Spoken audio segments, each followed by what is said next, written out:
Welcome to the Hardcore Casual Gamer. I'm your host, Josh Currier, and with me today is D-Mark. Hey, guys.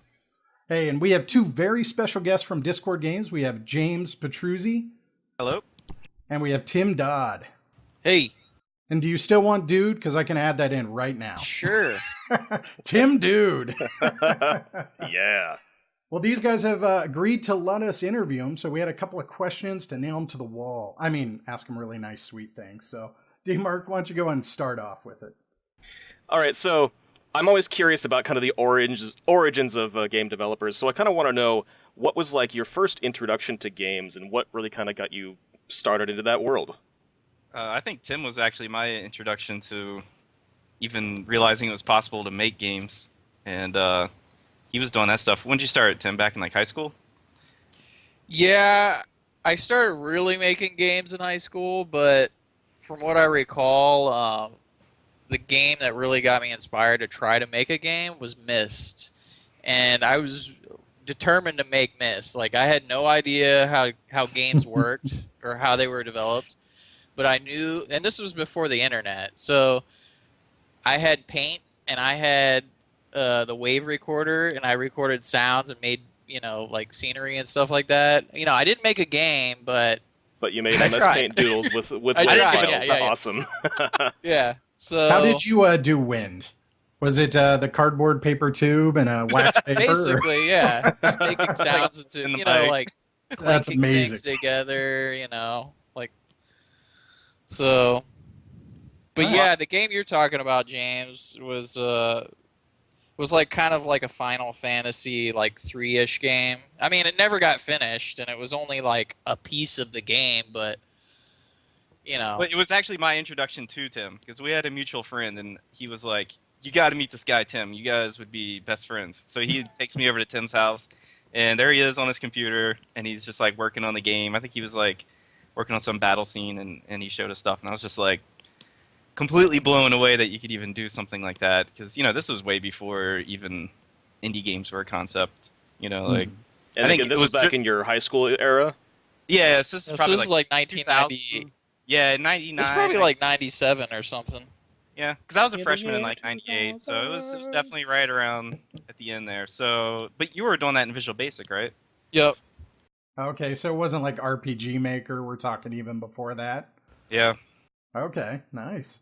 Well, even before that, I mean, gaming is kind of a very niche thing to go into. What kind of gaming background did you guys have that said, this is what I want to do? I want to make these. I never really thought it was like when I was a kid. Like, I loved games, but I never really considered it even like a possibility that I could make them. Like, just seemed like something that fell from the sky from the gods, and like, us mere mortals could then play them. Like a god I was named never Tim. like, I want to grow up and be a game maker. Like that never like really. It just seemed like too big. Like he was saying, like I'd mess with games, but I'd mess with like little sections of a game, and it just seemed. At that time, it seemed so big that you couldn't even do it, right? Like, we kind of fell into it later in life. I mean, we always liked games, and we always wanted to make games, but we really didn't pursue it until later, you know what I mean? Like, because it just seemed like you'd have to go to college for gaming, like creating a game, and you'd have to know all these people, so... Yeah, there's no... I mean, it's still... I think today, like, people have it way easier starting out because there's, like, game jams, like, where people can focus on, like, making these small things with a team over just a couple days and kind of learn the basics. And there's, like, so many guides out there now, like, oh, just download this framework and do this stuff, and then you can, like, make a game. Sure. And you've got Flappy Bird.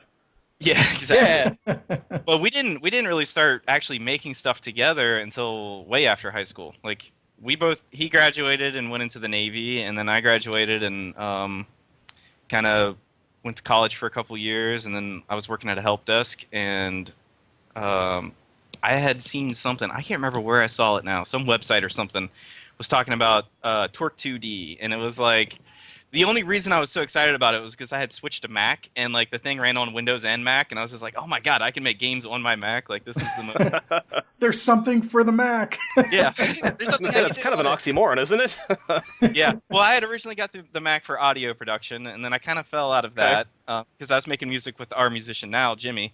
So I started, like, we made an album together, and then I kind of realized, like, it wasn't my thing for real. So I started, like, thinking this game thing could be something, like, I've always been one of those people that have to be doing something, but kind of started making the transition over to this, and like spending all my free time like working on it, and then I just hit all these roadblocks because I didn't really know programming that well, and I just, like, I was always looking for advice. So Tim had just got like the internet back in the military and all this stuff, and we ended up like reconnecting over it, and I was like, hey, you wanna like mess around with this and like make something? He's like, yeah, let's do it. So Wait. that's kind The of where internet, it started. the military took his internet away?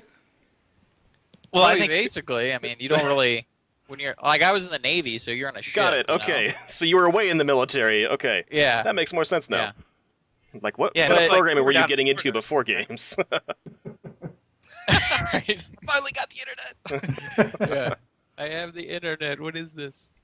But you also got to think, I mean, when me and James were thinking about, hey, we can really make games now, was about around the time when like mods were big. And people were making money making mods for Steam or for Valve, basically, all these Half-Life mods. So there was people like me and him, like actually starting, little teams making games, and it was possible. We're like, hey, wait a minute. I mean, maybe we can mess around with this and make a game and be able to do it for a living. Man, I completely forgot we were like messing around with that Half-Life mod. I completely forgot about that. I guess really that was the kind of start of us working together on stuff. Well, that was kind of the start of all the big indie scene too, if you think about it. I mean, like, was mods was like the first indie scene, and then after mods came like Braid, and and now it's just getting huge. Yeah, now it's like its own genre, I guess. Yeah, yeah, basically is. I mean, like anybody now, they can really, if they really want to, can go out and make a game. Yeah. There's Gary's mod. I mean, that still has the title mod in the name, huge. but it's its own thing. It's a beast. It's crazy. And it's still huge. Yeah. It's no Rust, which is the game they did afterwards. True. Size-wise, yeah. So, you got another question for him, D-Mark? So that kind of explains kind of what your guys' first foray into development was, but what was really kind of the thing that made you think, this is something that I want to be a part of? Well, I think really it was when the thing that like really pushed us was when the XBLIG came out, and like we realized, because we were still messing with Torque 2D, and like we had a pretty good concept for a game. It was like a this is gonna sound so cliche saying this now, but it was like an overhead zombie shooter, right? Oh, nice. It hurts me to just even say it, 'cause there's like so I've many never out heard there. of one of those. You should run with this. Yeah. I could dig up some screenshots though, but yeah, we were we were doing that like way before that was even a thing. We're so hipster, but because I always wanted to make Smash TV, like that was my thing. I was like, Oh, nice. like, I love Smash I've always TV. been a huge zombie fan, and I was a big Smash TV fan, so I was like, okay, let's just combine the two. You're trapped in a room, and zombies just spawn endlessly. But anyway, so eventually, I think it was like 2007, we saw that Microsoft was starting the Xbox Live indie game thing, and that like we could get a game on the 360, and like that was just like mind blowing. And I think that like became the point like where we started taking it like maybe a little bit more seriously, I guess, and kind of try to step It was it up like a the bit. turning point. And they also had the contest, right? And we wanted Yeah, to the win Dream that. Build Play contest. Like we submitted. God, thinking back though, like the first game we submitted was 36 Chambers in 2010, and then after we finished that, we started working on Take Arms, and we were kind of hoping that we'd place in Dream Build Play 2011 with that and get onto the Xbox Live Arcade, which didn't end up happening. So that what turned 36 into 48? so that didn't happen until after Take Arms was out. Okay. Like we never actually released the game. Like I submitted it, and they're like there was all these bugs and stuff, and we just started working on Take Arms, and I was like, whatever. Like nobody's gonna really care about that game anyway, so I just kind of forgot about it. And then after Take Arms came out, like we were both so burned out from like the crunch, and like because we were both working full-time jobs and coming home and doing like another 6 to 8 hours a night, on that thing, trying to finish it in time for the indie game Summer Uprising. So it was like 6 months later from that, after release, And I was just like browsing through my hard drive, and I found the files for it and played it a little bit. And I was like, "Hey, this is actually kind of fun." So I just figured I'd at least like finish it and get it out there because it was like pretty Sure. much a done game. It's like, and it stood up pretty well. Like I still feel like the mechanics are really solid. Like I'm really proud of the design I did on it. Like I think it's pretty much as simple as you can get with still being challenging. So that's one So yeah, that I just kind of alone added did? some more. Tim helped me with the engine and stuff. Okay. Originally with it, but yeah, when I found the files, I just decided to kind of get the art updated a little bit. So I worked with the artist we had on Take Arms. He did some graphics updates. I added like the 12 extra levels to it, and added like a leaderboard and some other small stuff, and just kind of pushed it out just to get something out there because like it kind of really got me back into the groove and remembering why like I wanted to do this stuff in the first place because. Like after I started playing with it, I remembered like, oh, this is fun. Like, Games forget can all be the other fun. shit. Like, yeah, like this is actually something like I'm enjoying doing. So that kind of pulled me back out of retirement, so to speak. And I don't think at that point Tim still wasn't really convinced. He was like, yeah, I don't know. Like, if There is a fine line between games as play and games as work. yeah, and it can very quickly cross that line. Yeah. It's the divide between fun and work can be kind of blurry sometimes, and I kind of feel like Chasm's a lot of work sometimes and not much fun. But it's always fun to start things, and then it's like once you get like really far into it, and then it kind of becomes like a Task. content grind. Yeah, like It's the last yard that always gets you. yeah, and you're just like kind of looking at a list and trying to work through it rather than just like experimenting and having fun and enjoying yourself. But I think that's the price of making something this large. Yeah, well, let me ask for you guys before we get into Chasm. Your guys' Take Arms and 48 Chambers probably wasn't quite the success you wanted, but you guys were certainly proud that you got done.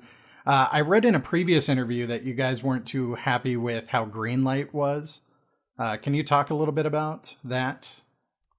I've never really thought it's a bad idea. Like I've always kind of liked it. The only thing that was really frustrating for us was that they don't make any exceptions. And like we were doing like the Kickstarter, right? And like we thought it would be a huge boost to the Kickstarter to be able to promise people Steam keys.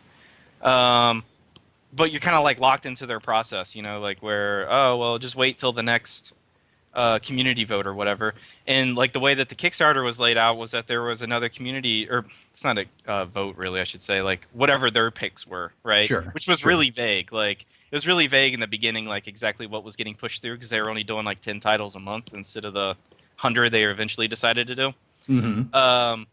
So like we were like halfway through the Kickstarter, and then like the next Greenlight selection came out. We weren't in it. We were just like, man, because I talked to Valve at GDC, and they were like, oh yeah, just hit me up, whatever, and just like nothing ever came through with it at all, and it was just really frustrating, like having all these people that like wanted the keys, and like we thought we were pretty close to getting greenlit because we were in the top 100 at that time, from what I remember, and it was just like it didn't happen, and we were just like, damn, like.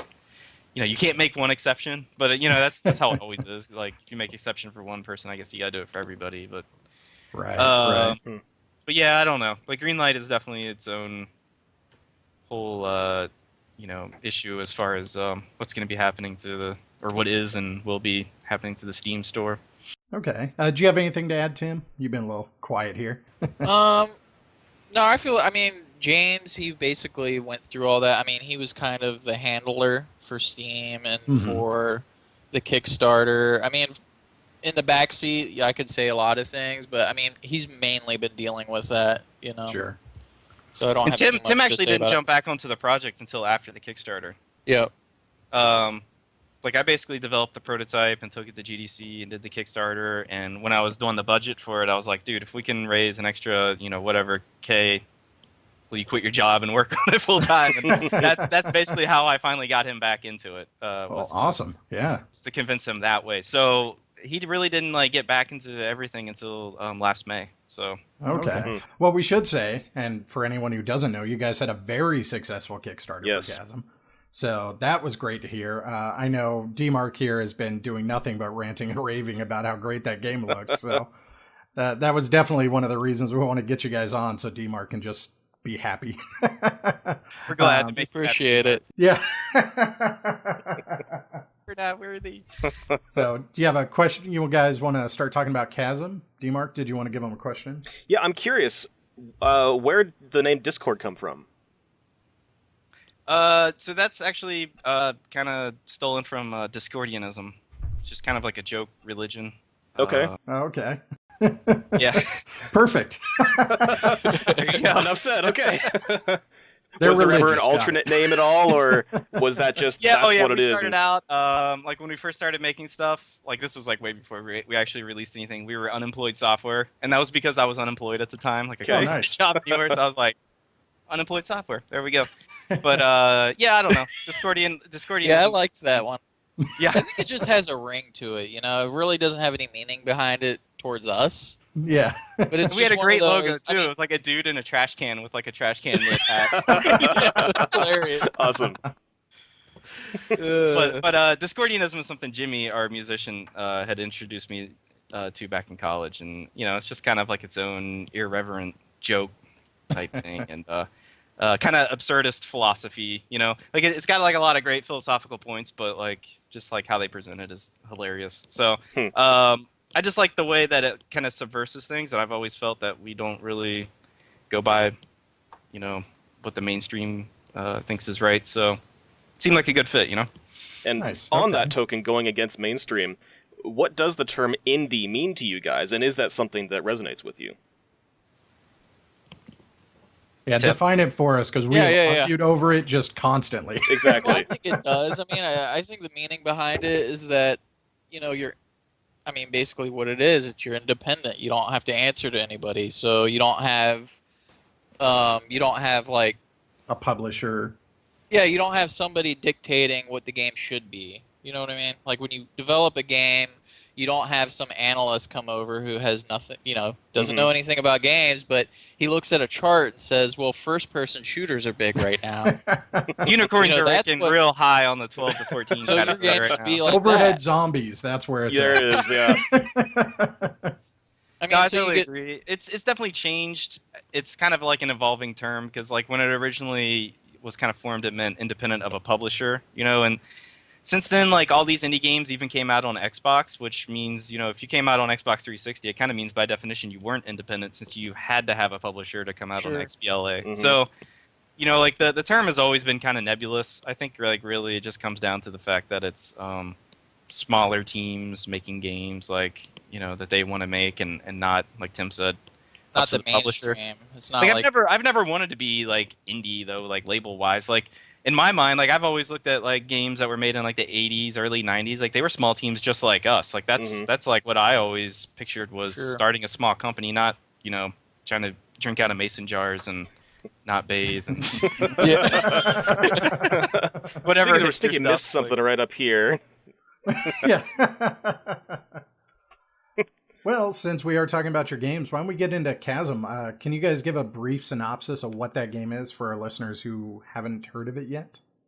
I don't know how D-Mark's been on it, but Well, our general pitch is that it's a procedurally generated RPG platformer, and you play as a young soldier named Dalton, and he's sent to this remote mining town to figure out like why all the miners in the town have disappeared.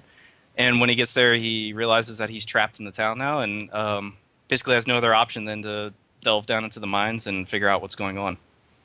So we took a lot of influences from the classic like Metroid genre games, Castlevania, Super Metroid, but also like a lot of games I grew up with that I really liked, like Mega Man and Zelda, and you know, Bubble Bobble. I don't know.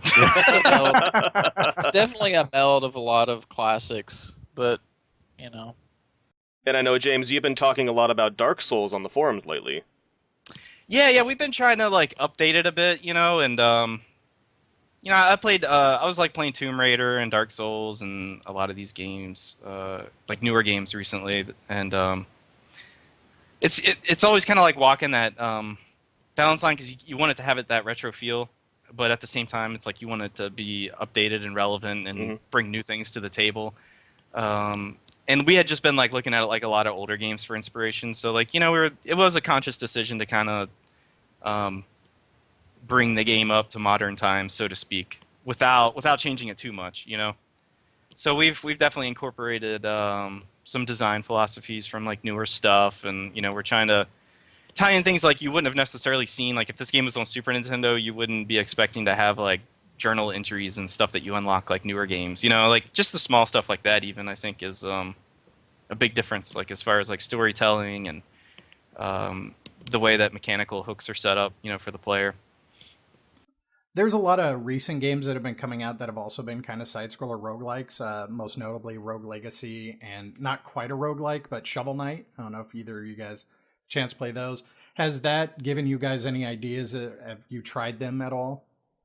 And is there any... I think we've both played Rogue Legacy, but I don't think one of us has played Shovel Knight yet. You haven't played it, have you? You should. I haven't. I want to. It's so good. Yeah, it looked awesome. I watched some playthrough of it. It looked great. But have you guys seen anything in that you think maybe you can adapt for yours? Like, oh, that's a great idea. Especially Rogue Legacy seems similar to how you guys are doing procedural generated content. Yeah. With Rogue Legacy, like, we both really hate the grinding aspect of that game. Yeah. And that's something like we're both like, okay, that's something like we don't want to do.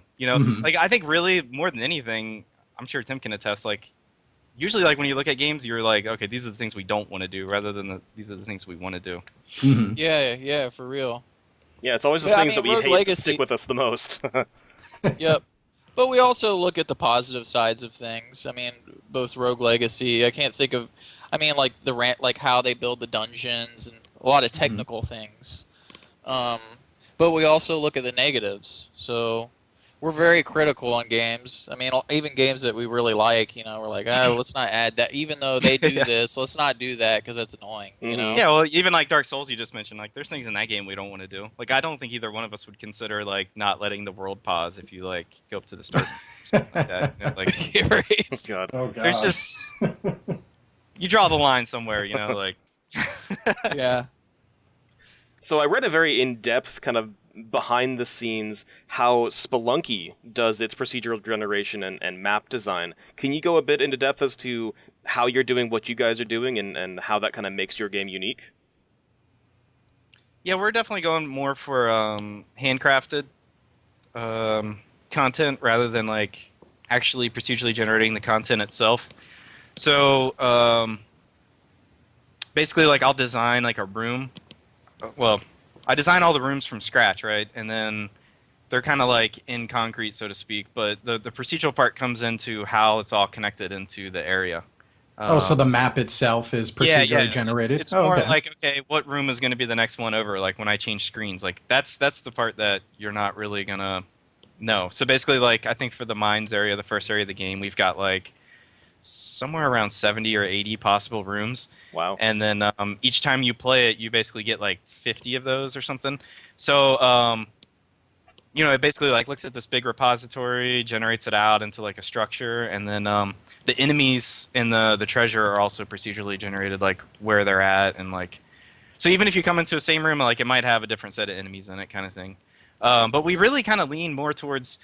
Like, at first we were kind of going for, we'll just try to spawn anything we can fit anywhere, as long as it fits there. But we kind of realized along the way that that's not really the best. Like, we're really going for, like, a high-quality experience, Like, we really want something polished that could even stand up to, like, Castlevania. And, like, kind of realize, like, after you, like, really analyze the stuff, like, oh, okay, they knew when you're approaching this room, if they place this enemy right here, it's going to be interesting because he has this behavior, and you have these obstacles in front of you. If you just start like throwing shit into the rooms, like you kind of lose that like pacing. Yeah, the pacing, and just kind of like the having it more to the gameplay than just oh well, he fit there, that's what you're fighting there, like kind of thing. Yeah. You can kind of set up the situations a little bit better. Like for instance, we got like an enemy that throws rocks, right? I mean, like, yeah, you can just throw him anywhere, but he works really well, like, in, like, little nooks, like, when you're, like, climbing up tall rooms and things like that. So we try to, like, we've started trying to, like, make enemies that fit the situations better than just making a bunch of stuff and trying to jam it everywhere. Which is kind of double-sided because, like, we're trying to make the game as replayable as possible, but at the same time, like, there's, like, always this fine line where if you go too far, like, trying to push it, it just becomes less fun. You might have more variation, but I don't feel like you're going to have as good of an experience, like, overall, Yeah, absolutely. Sure. And I think we kind of went the same approach as Rogue Legacy. I think that's exactly what they did. Is they use template rooms and then they randomly place traps or randomly place enemies around in the room. So then you'll have situations where, like, you might jump onto a platform and it's impossible not to get hit. And that's kind of the things we wanted to avoid. Like, you know, like say there's a rat on a little ledge and you have to jump up to the ledge and there's no way you don't get hit by the rat. We didn't want things like that, you know, because it's pretty annoying. Yeah, there's a ton of things like in the original prototype that just like drove us crazy, like Archetypal annoying bats. God, like the bats. Starting the game with a knife. The and, mini like, boss having, bats. Like, bats. Yeah, the mini boss bats. So many bad decisions. Like it's hard though because you don't like see all the mistakes you make at once. You know, like Yeah.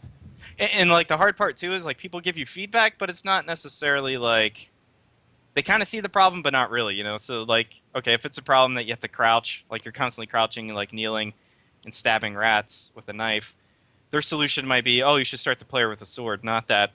Maybe you shouldn't have like tiny rats everywhere, you know, like Yeah, right. so like a lot of time like we'll fix a problem in the wrong way and then like kind of have to go back and be like, okay, wait, we just created like more problems. It's always like with the software, it's always cascading problems, you know. It's like it's not just one thing. Like you fix that and then it's like all this other stuff. So we've learned it's very important to like really figure out like, okay, what's the real issue here? You know, is it that the player needs to start with a sword, or is it that the enemies need to change, or you know, this or that? Like, you kind of have to like really take a step back and look at problems, I guess, from a higher level. And the only other thing I'd say about the Rogue Legacy thing is the other thing we really wanted to avoid that we didn't like about that game was that the placement was like totally random. So like the first room you walk into, like in the area, might be insane where there's just like projectiles flying like everywhere. Like that's half my game, yeah. yeah. So we like really wanted to avoid that and kind of make it so it gets progressively harder like as you go. So we kind of have like the sub area concept now, where there's like mini dungeons. So like the mines is made of like 5 of these mini dungeons, and then we can kind of pace it and say, okay, in the first mini dungeon, like you don't get any rooms that are labeled with like a hard tag or, you know, different difficulties. So that way we can kind of at least guarantee that they're not going to have stuff that's like crazy thrown at them right away. Death trap room or something. Yeah. They walk into. You save that for the end, right? Yeah, exactly. So that's been like the design experience with Chasm is like walking all these lines of like trying to find the right amount of procedural generation and the right amount of hand-designed high-quality content and, you know, balancing the difficulty and the pacing and everything else. It's just...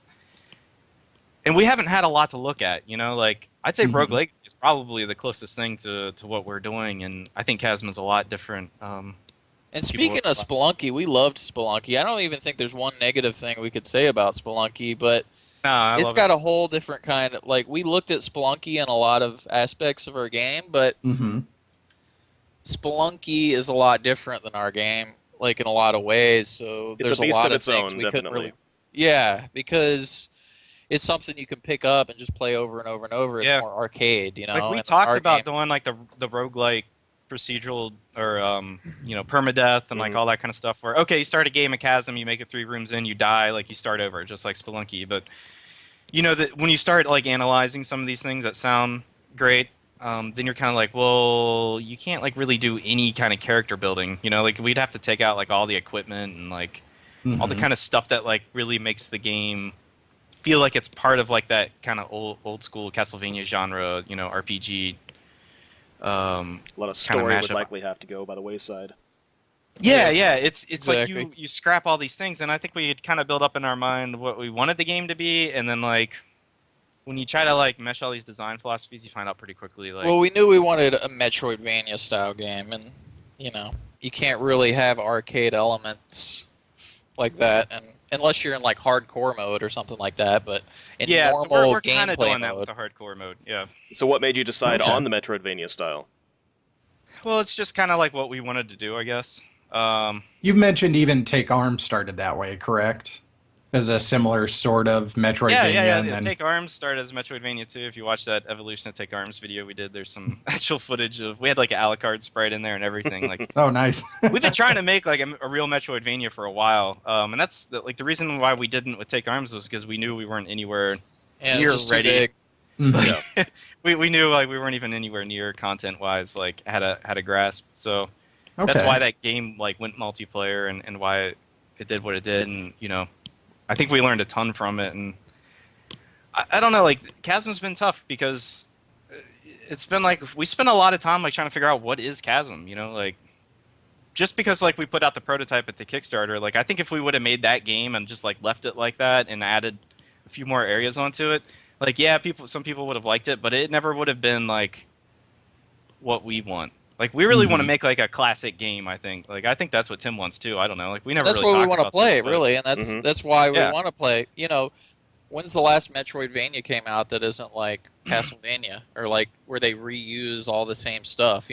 Like we were both flipping out when Shadow Complex came out. Like Yeah, we loved like, that. oh my god, there's finally a game like There's this. something. Yeah. And we actually looked at that game a lot when we were making Take Arms, like to work on like the aiming and all that kind of stuff. Sure, we did. So I mean, like we've been, like kind of looking at this stuff forever. But yeah, I don't know. Like there was definitely a crossroads about 8 months ago or 9 months, probably around the beginning of the year, where we were kind of like, okay, wait, should we just, kind of make this more like Spelunky and just say screw it? Because we were just getting so frustrated with trying to figure out like how to lay out the world and achieve like what we were talking about with like the pacing and like all those kind of things. Like because everything we were doing at the time like just was not working. Like we were trying to make like these giant areas that were more like Super Metroid, that were like all interconnected and like one big singular mass. And It's like a maze. It's like It you was- get lost. it was terrible. Like because we knew we needed to put stuff in there to keep it interesting. Like you can't just have like 100 random rooms all connected You get together. you get very fatigued. You think that like up front that's something that you want is like a maze-like experience where you have all these choices. But really, when you're playing it and you have like each room you go into has like 3 doors you can go through, it gets really crazy. You're like, okay, well, there's too many doors. So you have like a million branching paths, and then like there's Yeah. not like really big rewards at the end, like just like lots of dead ends and stuff. Mhm. And, like we really wanted to avoid the other thing that was driving me crazy personally. I think Tim didn't like it either. Was in the original prototype we. Like a lot of these decisions were just made hastily because I was trying to get this shit done for GDC to show it off. But I decided I was like, Diablo, there's like weapons and stuff flying at you every second. That's fun. So like we had like every treasure chest like popping out 3 different items, and like you just have like 100 items in your inventory. Like we both They're all hated that. worthless. Like eventually we're just like we gotta change this. Like Yeah. you can't be constantly just picking up like Iron Sword +1 like over and over and over. Mhm. Like it just didn't work for the style of game that we wanted to make. So it was just like, okay, how do you keep the player rewarded? How do you pace their experience? How do you like make sure the stuff's different all the time? How do you like make sure the enemies are always in good places? Like how do you keep the dungeons like in a fashion where they're interesting to explore? You don't get overwhelmed. Like there's just like a million questions we had to tackle, and I think we're both feeling pretty confident now that I think like we did it. Like Yeah, it's way better now. it even seems weird to say, but I think we did it. Like where we actually have a procedurally did. generated Metroidvania that like feels like it could have like been on your console 20 years ago. Achievement And that was the hardest unlocked. part, yeah, for sure. So And Well, that's- oh, sorry. Go ahead, Tim. Well, I was going to say real quick, there was a lot of time. The biggest problem we've had was the procedural generation. A lot of the times we were like, hey, should we just, make a really good Metroidvania and remove the, All but the we're like, we stuff. can't because that's what we put, Like, Yeah, like we were like locked in, like that. we're we locked kinda felt in, like we did the so we got to Kickstarter make it for good. X. We have to, because at several points, like the game was like really deviating from like what we had originally designed, and that was kind of like when we were looking at Splunky too. We were kind of thinking, okay, like it would be way easier if we just make this like a handmade experience and say screw the procedural generation, or go the other way and let the procedural generation just pop out whatever, and people won't really be expecting like a big deep paced experience, but luckily I think we just kept pushing at it, and it's kind of weird because it felt like the game like somehow like went way off path and then just like came back around somehow. And, like it's now like Magic. very much like the original prototype, but just like 10 times better. You know, like there's like really no comparison. So was there to ever go a back. moment, because when you came out with a Kickstarter, you say, we're going to do X, Y, and Z. Was there ever a moment during development that you said, oh crap, maybe our backers aren't going to like what we've made because it's deviated so much? Oh yeah, yeah, Sure. for sure. Like when we scrapped like the floor concept for like how the areas were laid out, and we scrapped like the Diablo items flying at you every 2 seconds. When we added the Dark Souls inspired experience system and the campfires, there's been like a lot of changes that, I mean, basically like we always have them in mind. Like everything we change, we're like, okay, is this like anywhere near what we promised people? Because it's But good the for code's still ourselves too, there. because we don't want to get too far off track. You know, like we know Yeah. from experience making games, like we could just change this thing completely and make something else. If we just started Like every walking down day. some other path, like that's just how game Sure. development is. Like you had a nugget of a different game you've been thinking about for years, and it just kind of evolved into that. Yeah. Sure. Yeah, and a lot of it has to do with getting bored with stuff, you know, like Exactly. That's like the biggest thing. You'll look at the, we've been looking at, he's been looking at this game for 2 years, the mines and all that. You start to say, well, is this even fun? Like, is this a fun game? Because you've played it over and over and over, it starts, like you don't see all the fun elements. But when you come in from the outside and you play it, you watch people and they're like, they loving it, So yeah, like I streamed the other night, people were just like, this one guy was like, I'll never forget this. He's like, I haven't been as excited for this game, because I was like playing it, like live streaming it. I haven't been excited for a game like as much as this since 1994 with Secret of Mana. Nice. I was just like, nice. dude, damn, like 20 years? like, really? That's a compliment right there. We have arrived. You're welcome.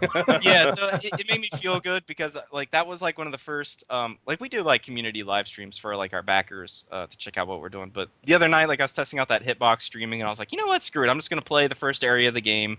It's like about an hour, and just let anybody watch it. And so that was the first time people have like really seen what the game is now, and it was just really good to hear all this like great feedback after playing through it, because like Tim said, like we've totally lost perspective on if it's fun anymore, like basically at this point we're just like, okay, if something sucks we'll change it. But I think about everything else is just I guess I was kind of scared, like if we were just numb to it and had just kind of accepted what's there, or if it's really good, because it's kind of like you're like carving something and you're getting rid of all the junk like around it constantly. Like you're always seeing like all these little problems, and then at some point like you don't have any more little problems to pick at, and then you're kind of like, okay, I guess that's good.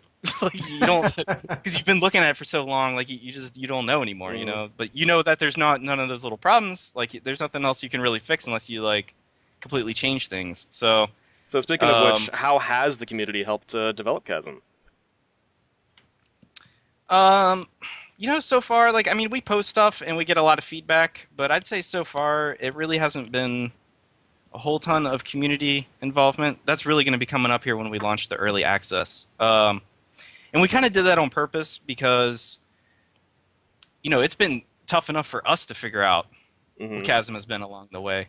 And that's why we've held off so long on putting out like builds for people to play and stuff, is because we never wanted to push something out there and then like have people seriously look at it and give us feedback and knowing like we're not really happy with it anyway, Like it's kind of like you want to get, it's kind of like asking somebody, I guess, to critique a house that you're going to be tearing down anyway. It's like you want them to critique like whatever it is that you're happy with, before you bring in an outside perspective.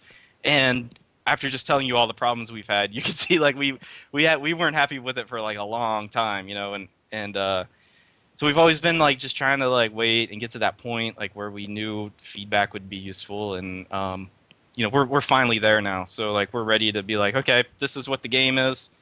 Give us all your feedback. But at the same time, we've been posting devlogs and stuff on the forums, and we have gotten feedback in a number of specific cases. Like I'll post up screenshots, and people will say like, "Oh, well, this would be better, or this would be better," and we have no problem making changes.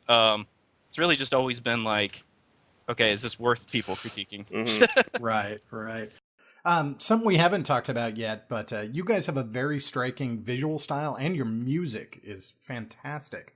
What inspired both those elements? Why'd you guys choose the style that you've gone with?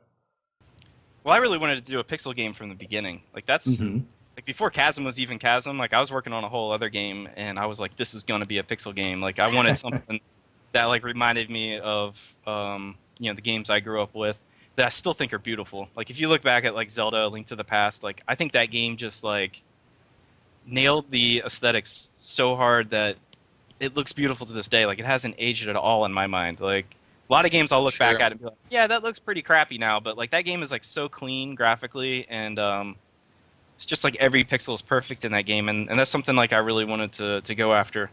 And I mean, really though, like the style all ended up in Tony's hands. Like that was basically all him. Like I gave him the resolution format and like worked with him on like the character size and stuff, and then we just went back and forth with drafts until we found something close. Okay, and how about the music? And that's basically all been it has all been Jimmy Stevelak, and he's been looking at like a lot of sources to go off of, and that was definitely, if he was here, he'd tell you the hell he's been through, like trying to figure out like what Chasm sounds like, like what the world's like. Because I think the most obvious thing was to like look at like Castlevania and those kind of games, but our areas are like much bigger, and like we wanted to like go for something more atmospheric. So he was like looking at Super Metroid and like a lot of these other games that like kind of went a little more organic with the soundtrack and a little bit more atmospheric. So he struggled a lot trying to find like the balance between like the atmosphere and like the melody and all that. So I mean, we're like super happy with what he's come up with. I think it's pretty amazing, and he pretty much nailed the style. It's kind of funny too, because like the Kickstarter trailer we did to promote the Kickstarter, he did like a spaghetti western style song for that, and like that was the first piece. Like we had considered like Chasm kind of being western-y, but that was like the song. Like we were just like, yeah, okay, let's try it, and people just loved it. So then he kind of felt like he had to do something like that for the game and kind of bring those influences into it. So he kind of pulled like a lot of the synthesizers and stuff out of the original tracks and kind of just went at it from scratch, just trying to like nail that atmosphere first and still kind of make it funky and upbeat. So it's definitely been a tough road for him to kind of nail all that, but I think he did for sure. Absolutely, that's great. I would agree. Yeah. You got another one, D-Mark? Yeah. So James, you're the self-proclaimed producer. Tim, you're kind of behind programming, but I'm curious, what kind of different hats do you guys or have you guys worn during this whole procedure?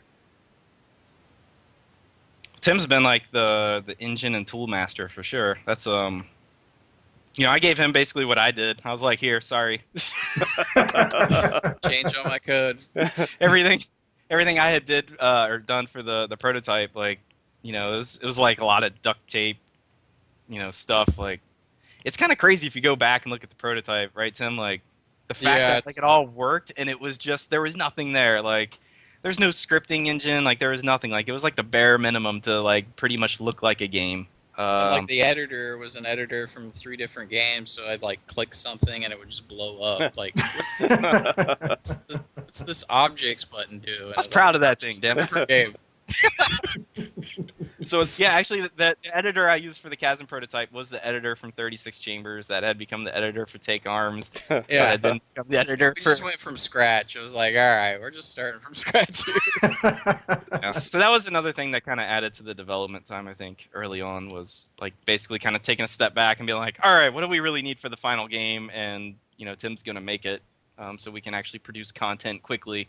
Because we had learned with Take Arms, like I think that was a big lesson we learned with that game was you need to be able to make content quickly, or else you're just gonna, fall into the trap where you're kind of always like stuck, and not able to kind of kick things out how you need to. Because like with that game, like we wanted to do like 6 maps at least, Tim. And by the time we had done like 3, we were just like, oh my god, like this is taking so much time. Like let's just push it out. Like because we had spent 2 years on that game. Like it was kind of crazy. But anyway, sorry. So yeah, Tim's basically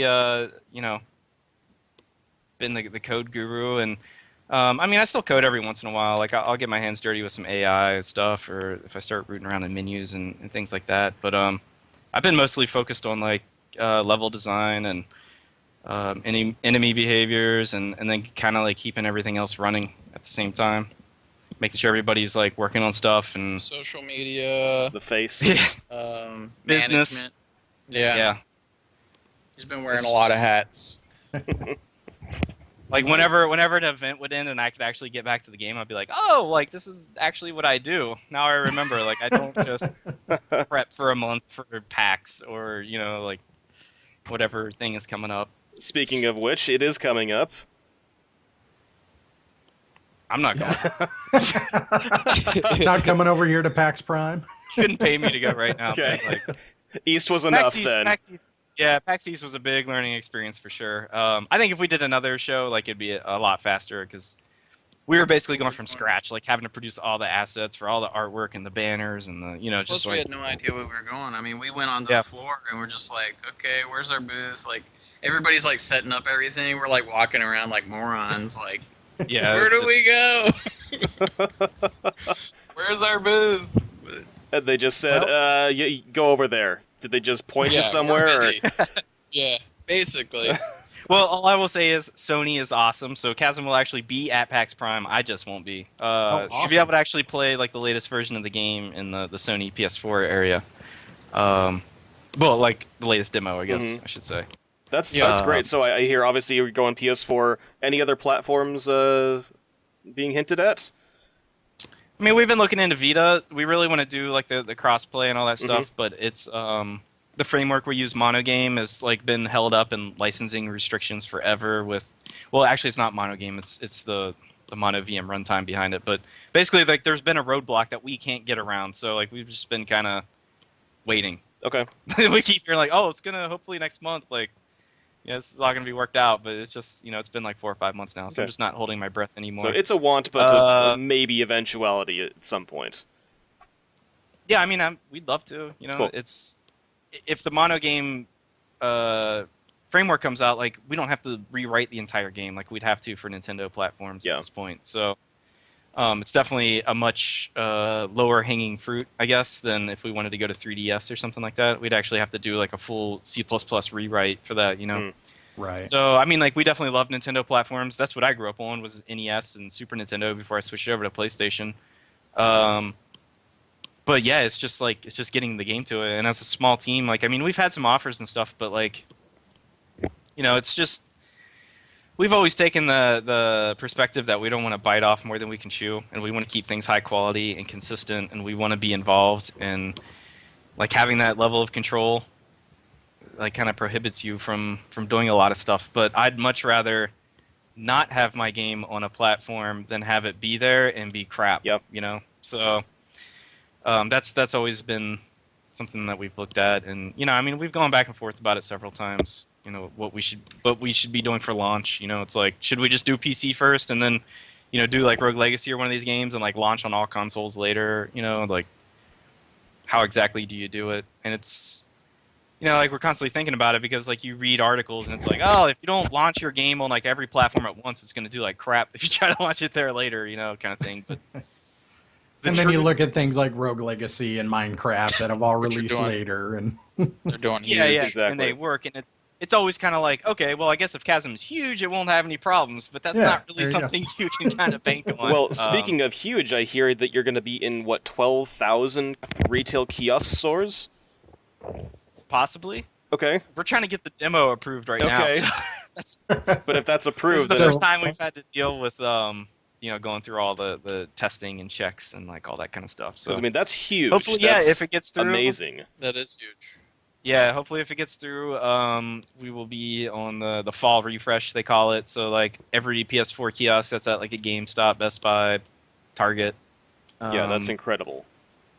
Well, I'll have Chasm sitting on it waiting to be Unbelievable. played. yeah, that's So, awesome. Yeah, we're actually working on that today. We just finished up we got the box art done and rewrote the game description, got all the screenshots together. So we just got to get the demo submitted for testing, and hopefully all that works out. It's kind of, I don't even like, it's kind of weird. Like when I think about it, like I don't even like really get excited over it. I guess it's just so crazy of a concept to me that it like hasn't really Like a hit. dream. Yeah, it's like so weird. I don't Is know. it really on the console? Are they really gonna put it on the console? I basically just. I'm gonna go look for a console and see. I think Tim and I are both realists, though. Like, we kind of always take the negative perspective. Like, yeah, it's probably going to fail. Well, coming from somebody who used to work at GameStop and Josh has worked at a similar retail store, those kiosks do a lot for promotion. And if Yeah, I saw they sent us like a That's good. That's spreadsheet good that to had hear. all the numbers. Like, all those kiosks actually keep track of like everything people do on them. I don't know if you knew that, but Hmm. they know like all these numbers. And I saw this big ass spreadsheet, and I was just like,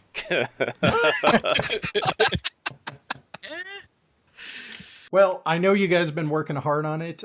You're about to release the alpha build for Kickstarter. Is that where you guys are at this point? yeah, we're shooting like super hard right now to get this early. We're calling it the private early, either private early access or early access. I don't know. I've been going back and forth between both, but basically we want to get. We're trying to get everything set up on Steam so we can kind of generate codes. It's not going to be on the Steam storefront, so it'll be just the people that backed via Kickstarter and pre-ordered through our website or the Humble widget.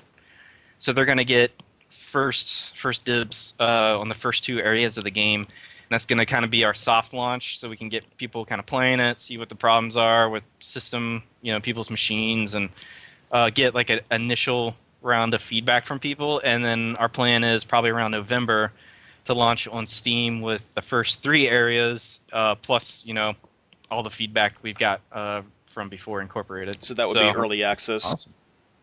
at that point? Yeah, that would be actual early Okay. access on Steam, like a public launch. Okay. So that's kind of like our major goal right now is to hit that, and then our kind of immediate goal is to get this early access out as soon as humanly possible. Like we're hoping within a couple weeks actually. So our list is right. like Awesome. shrunk way down. Awesome. We're getting down there. So And yeah, dare we're- I pose the question that all developers hate? Any tentative release of the full thing? we really have no clue. Okay. I mean, like we've tried making dates a couple times and it just keeps failing. So we're Yeah. just super focused on the early access right now. I mean, honestly, like if everything works out, and say we launch the first three areas in November, probably the best we could do, working as hard as we can, is to get the other three areas out one a month. Like the plan is to just continually roll stuff out. So that would push us up to like December, January, February. So I'd say, yeah, probably February is where we're at now. That is done when it's Okay. done. Yeah, it's kind of done when it's done. I mean, honestly, we could have pushed this out probably this year if we wanted to, like mid-year, or probably even hit our original prospective date of May if we didn't take the time to like really be like, this sucks. We can't make a whole game like this several times. Like we've just continually not been happy with things. And it's kind of like, if you put all this work into it, you don't want to settle. So I don't feel like we're settling. Do you, Tim? Have we settled? No, I don't think we have. I think we've gone beyond like the other side of settling. Yeah, we're way beyond settling. But, like we both know, like if this game isn't amazing, like all of our work was in vain. Like all of this effort, like all of it is just not for what we wanted. So it's kind of like we have to hit where we wanted the mark that we were trying to hit, quality wise. For sure. All right. Well, honestly, I mean, I'm speaking for myself, maybe not D-Mark. He can speak for himself on this, but everything you guys have been talking about has been fantastic. To say that you have a vision that you're looking at and you guys are continuing to go towards that vision. I hate to ask this too. I know you're deep in the weeds. Any other games you guys are thinking about at this point as far as what's going to happen after, or is your life Chasm? Yeah, no, we talk about it every once in a while just to like kind of get our minds off of the game and get some creative juices flowing. Mm-hmm. The thing with making a big game like Chasm is at some point, like the creativity part kind of starts to drop off. And you're just kind of into the grind of it. Right. So yeah, we talk about like what we're gonna do next every once in a while, just to kind of get the creative juices flowing. I think we have made a couple firm decisions. One is, what were we saying to him is, one, we're gonna design it around not having any saving. Yeah, so more arcade. Yeah, like we definitely want to do something arcadey. Oh, nice. We definitely want to reuse the same engine and tools that we've just spent all this time developing. So it's kind of forced us into like we're probably going to do another platformer, but it's probably going to be more actual roguelike or something, or like arcade style. Um, and we really want to do something sci-fi. So throw all those things together, and Oh, nice. Nice. Yeah. we'll see what we end up with. We're not trying to commit to anything yet, but Sure, I think Too late. I think we're both agreed though that we're not. We've going got it to Chasm recorded. 2 You're next. committed. We're I will letting the just guarantee Kickstarters people know. not to expect Chasm 2. Like, Chasm in That's Space like the- DLC confirmed. Got it. so yeah, So- we'll be very hesitant to do something as large as Chasm again, or just something. I think our other stipulation was no story, or like at least no story that you have to tell in the game. Like, Okay. just give it a Yeah. setup, and then that's Should it. be very simple story, you know. Nice palate cleanser. Yeah, it's Yeah, just got to okay. be something small and fun, you know. Like that's kind of like what we need at this point.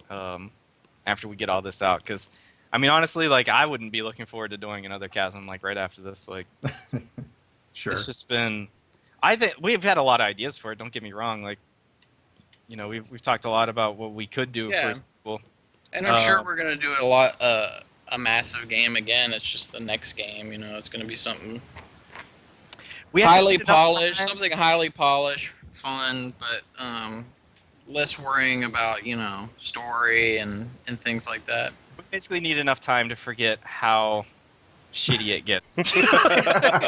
Yeah. On something for 2 years, like. So I'm sure it depends on obviously the success of how Chasm becomes, but once release comes, do you envision yourselves taking a break for a while, or I mean, what's next really?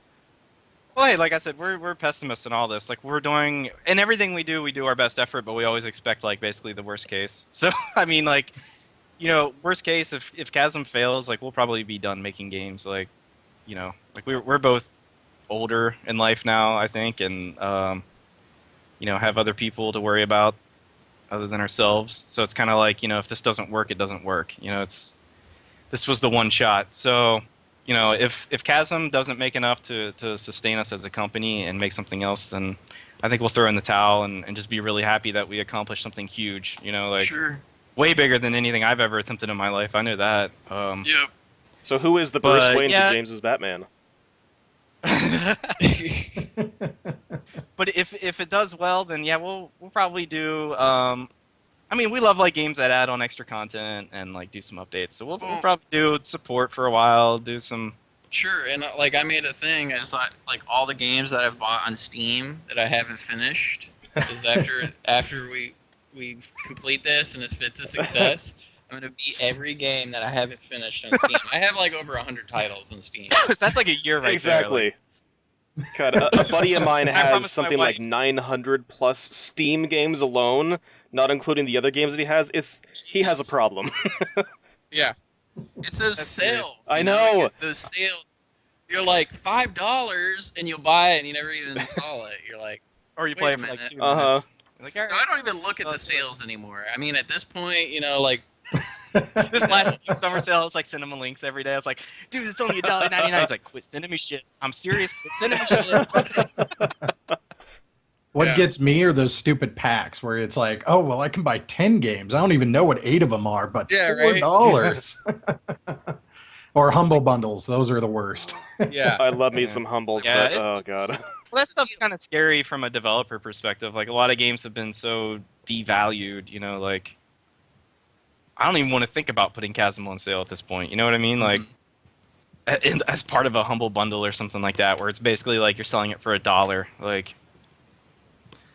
it's- iOS port incoming. yeah, I mean 99 that's cents. like the one negative thing out of like all this indie scene that's been happening over the last few years is like I really feel like while Humble's been great and it gets a lot of eyes on stuff, at the same time, like I think it's been a major proponent of like convincing people that, oh, you don't need to buy this game for $15 when it launches. Just wait till it's $1. Like, Yeah. Same with the Well, that's Steam the one- sales for that matter. yeah, Yep. And that's the one thing I worry about, like in the 80s, that'll happen again. To where in the 80s, everybody was making a game and it was like garbage game. Like a movie would come out, like Predator or whatever. They make a Predator game and it was like the worst game ever. Yeah, exactly. Or the games that were coming in cereal boxes. Yeah, hey, I liked Chex Quest, dude. Chex Quest. Those Tiger games. I don't know if you ever played those, but they were horrible. I had Castlevania too. The Tiger version. The cheap Game & Watch a ass painting games. on the background with dots. Yeah. Okay, I liked my Power Ranger watch, so let's. I had a Tetris watch. I love that thing. But as if there isn't enough to worry about just making a good game, you also have to worry about the marketing, like the market, the actual market, the state of it. Like when it finally comes out, we're like, are indie games even going to exist by the time we finish Chasm? Like, yeah, will be relevant. Will people be over pixel like, game, another pixel game? God. Yeah. It's kind of like our zombie game that we started. Remember we said and then all these zombie games came out. And then the I made a game with zombies and it came out, and I was just like, well, we can't do that. Hate you. Well, guys, let's wrap it up. I have one final question for you. If anyone is interested in you guys or Chasm, how can they get a hold of you? What's the best way to do so? So our main company page is discordgames.com. It's DISCORD games.com. We also have the main Chasm page, which is chasmgame.com. And then we've got, all the social media stuff set up. We're at Discord Games on Twitter, /Discord Games on Facebook. And of course, you can pre-order the game now through Humble at the chasmgame.com website. Can you tell real quick the different kinds of stuff that they get with the tiers? Yeah, so we wanted to kind of give people a bonus no matter what tier they order. So if you get the game will be $15 on launch. So if you pre-order for the $15 one, you actually get a PDF instruction manual. We're gonna have it like all old school, like you would have expected to have gotten with like a Zelda game or something back in the day. So I get notes in the back. Yep, packed with kind of all kinds of cool little doodles and artwork and tips and tricks. And then we've got a couple pieces of music on there. There's the Chasm EP soundtrack that comes with that. That's like a 6-track soundtrack, basically from the original prototype and some newer music Jimmy had done. And then it also comes with the Discord discography that had music from all the games that we've made that we never released, as well as 48 Chambers and Take Arms and some Chasm stuff on it. So that's all with the $15 tier. We have the silver tier at $25, and that has the early access that'll be coming up, as well as access to our developer forums, our live streams, and the full game soundtrack, the OST. And then we have a gold pre-order for $45 that has all that other stuff, plus you can get your name in the credits. The Chasm Compendium, which is it's going to be a PDF that's going to be the manual times 100. It's going to have all the concept art from the game, revisions of how everything progressed, development notes, tabletop gaming module if you're into Dungeons and Dragons and all that stuff. So yeah, we've got that up there too. And then the last thing in that is a kind of remix and unused material soundtrack that's going to be kind of like a double disc thing. So awesome. We try to get a lot of good extras for people to reward them for helping us out, and pretty happy with it. So can you go real quick and say what your live stream schedule is like? Well, we try to do at least a few days a week.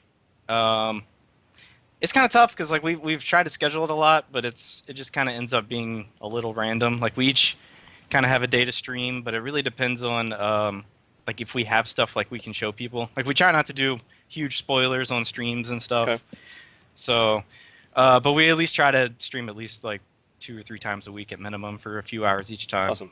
So. All right. Well, perfect. Well, thanks a lot for joining us. Big thank you to James and Tim. Really appreciate you guys taking the time.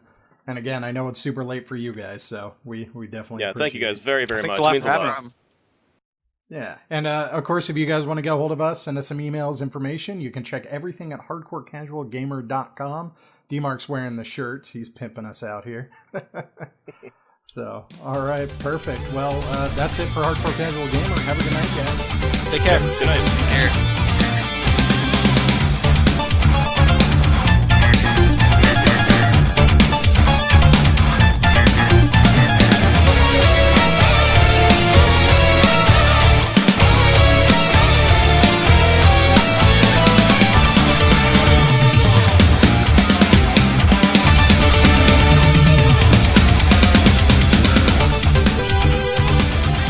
D Martilla joke or something while I make this work. Yeah. Entertain. So, knock knock. Oh God, I was kidding. I want to hear it now. Shit better be good. Yeah. So, James, knock knock. Who's there? I eat mop. I eat Mapu. You can't giggle at your own joke. What are you...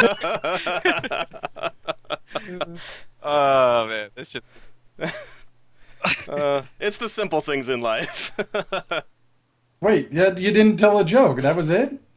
I am Mapu. That was the joke. Oh God.